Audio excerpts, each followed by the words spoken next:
Alhamdulillah Alhamdulillahilladzi arsala rasulahu bil huda wa dinil haqq liyudhhirahu 'alad dini kullih wa kafa billahi shahida. Asyhadu an la ilaha illallah wahdahu la syarikalah wa asyhadu anna Muhammadan abduhu wa rasuluh.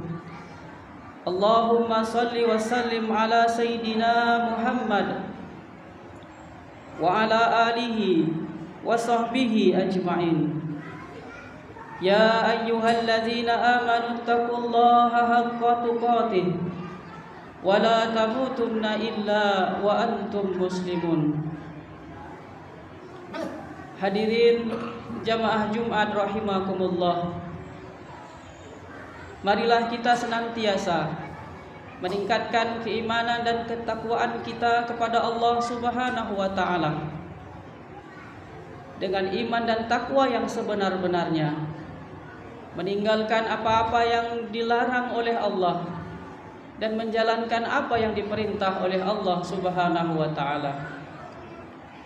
Selawat dan salam kita sampaikan kepada Nabi Muhammad sallallahu alaihi wasallam. Allahumma salli ala Sayyidina Muhammad wa ala ali Sayyidina Muhammad. Hadirin jamaah Jumat rahimakumullah, pada kesempatan yang berbahagia ini khatib akan mengangkat sebuah judul tentang kebencian dan permusuhan yang terbawa mati.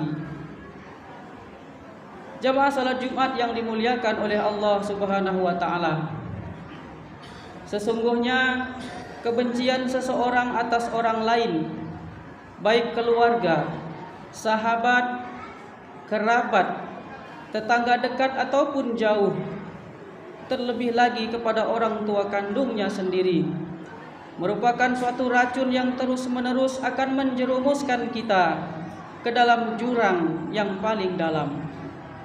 Kebencian terkadang lahir dari egoisme kita sendiri. Dia juga bisa lahir dari faktor luar. Akibatnya kita akan membenci orang-orang yang harusnya kita sayangi. Maka kebencian ini berdampak pada permusuhan yang berkepanjangan. Bahkan banyak yang kemudian membawa permusuhan itu sampai pada kematiannya. Jangan pernah dianggap sepele dampak dari kebencian kita kepada saudara muslim. Lebih dari 3 hari akan merugikan diri kita sendiri. Sampai-sampai tobat kita pun, istighfar kita pun digantung oleh Allah Subhanahu wa taala hingga kita mau berdamai. Mulai hari ini tergantung pada diri kita masing-masing. Apakah kemudian kita mau permusuhan itu terus kita lakukan, kita bertahan dengan kebencian atau permusuhan karena harga diri kita, karena martabat, karena keturunan, atau bahkan karena harta benda.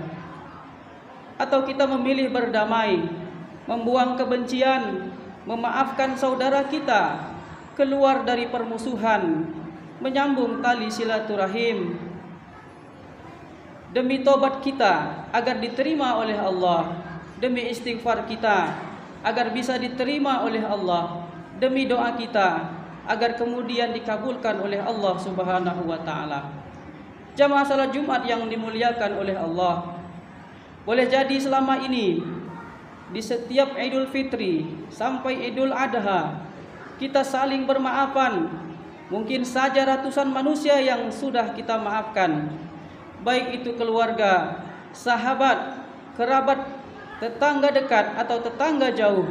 Tapi apakah kita sudah yakin bahwa hal tersebut sudah termasuk menyambung tali silaturahmi? Sudah betul termasuk menyambung tali silaturahmi, tapi belum sempurna. Karena yang lebih sempurna itu menyambung tali silaturahmi yang sudah terputus dan masih terputus.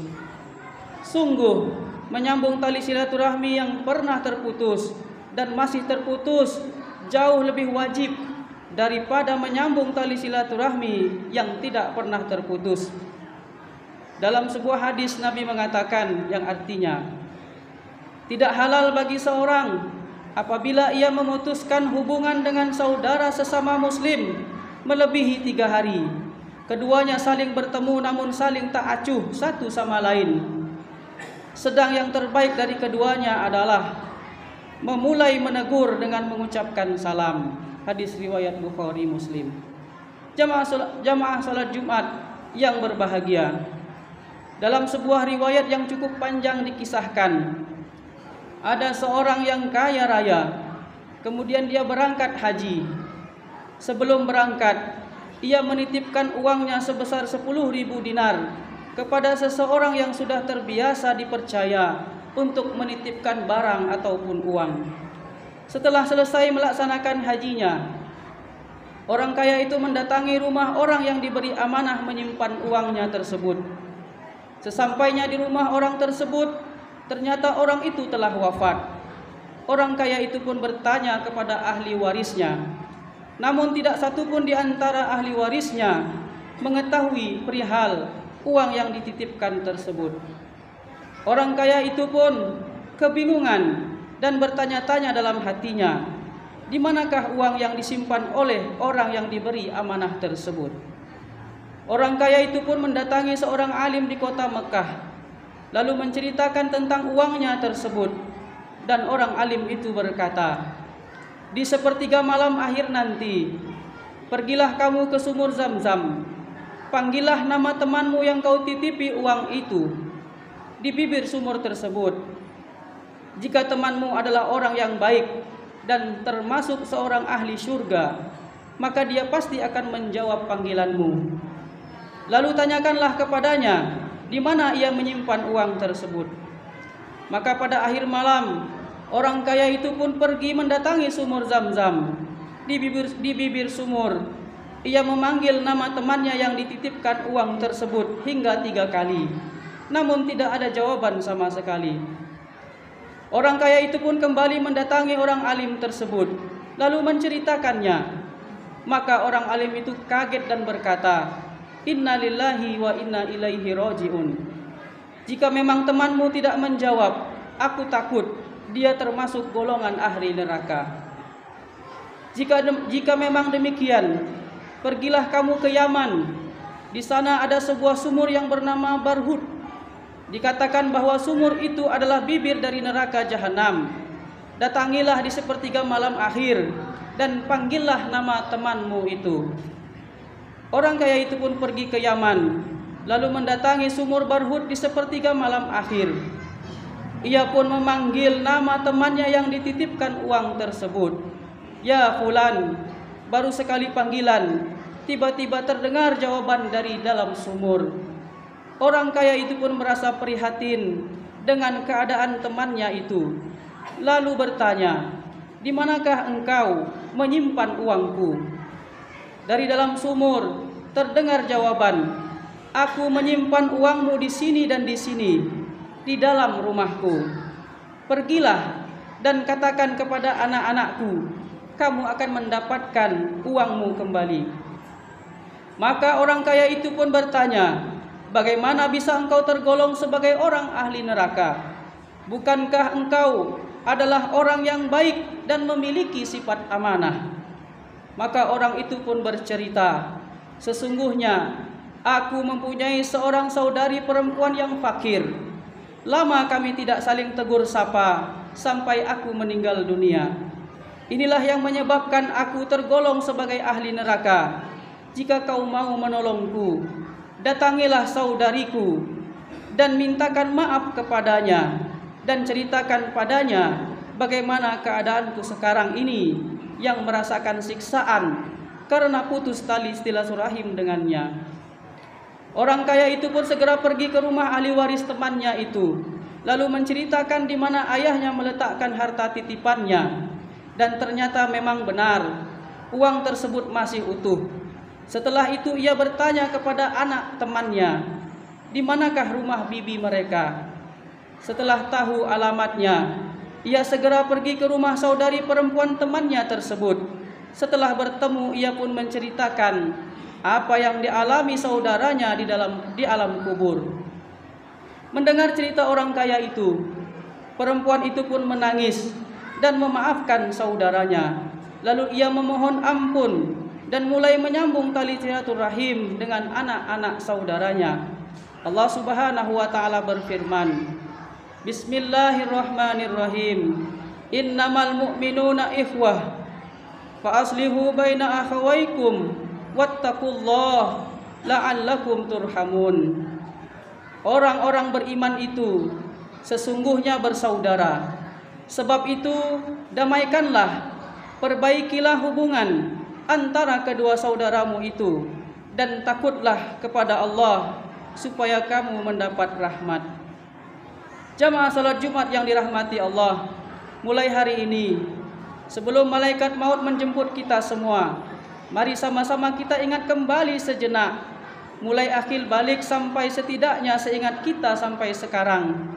Sudah berapa orang dari sahabat kerabat, tetangga atau mungkin keluarga kita sendiri, baik abang kita atau adik kita, bahkan mungkin orang tua kita yang pernah kita benci, kita diamkan tanpa mau bertegur sapa. Boleh jadi kita anggap saudara kita tersebut sebagai musuh. Dan mungkin juga kita pernah bersumpah dengan nama Allah untuk tidak menegurnya. Yang paling memalukan dan merugikan kita, memusuhi orang tua kita, saudara kandung kita, hanya karena sejumlah rupiah atau karena sejengkal tanah, demi gengsi dan harga diri. Na'udzubillahi min zalik. Maka Rasulullah sallallahu alaihi wasallam mengingatkan kita, telah menyebar di antara kalian penyakit umat-umat sebelum kalian, hasad dan saling benci di antara umat Islam.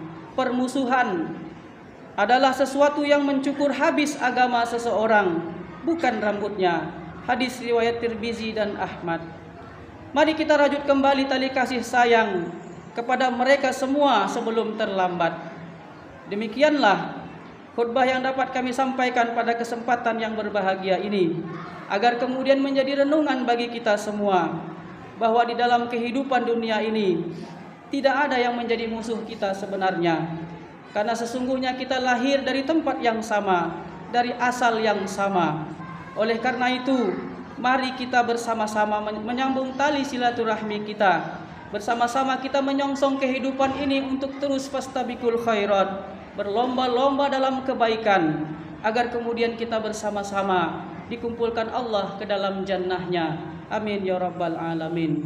Barakallahu li wa lakum fil Qur'anil azim, wa nafa'ani wa iyyakum bima fihi minal ayati waz zikril hakim, wa taqabbalallahu minni wa minkum tilawatahu, innahu huwas samiul alim.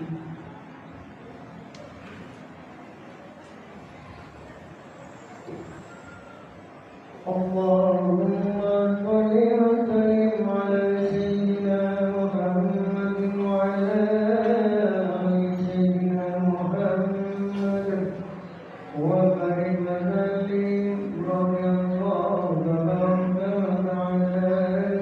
sahabati Rasulillahi ajma'in.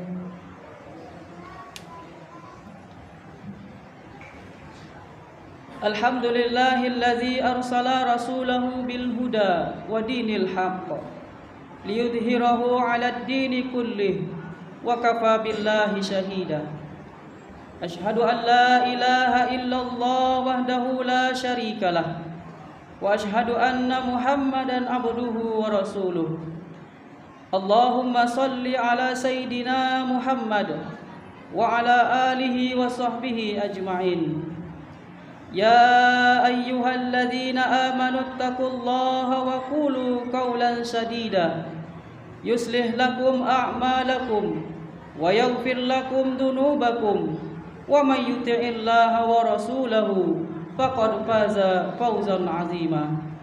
Innallaha wa malaikatahu yusalluna 'alan nabi ya ayyuhalladzina amanu sallu 'alaihi wa sallimu taslima.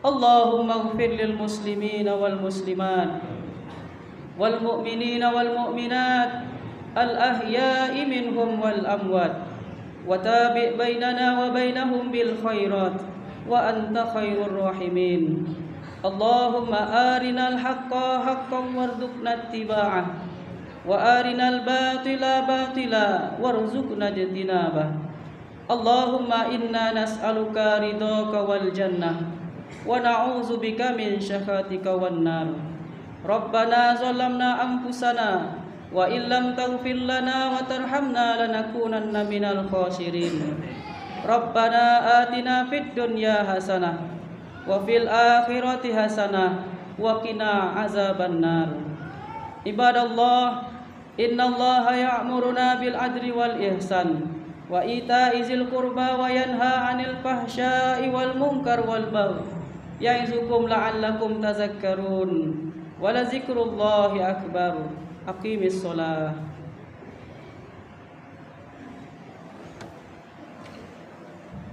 الله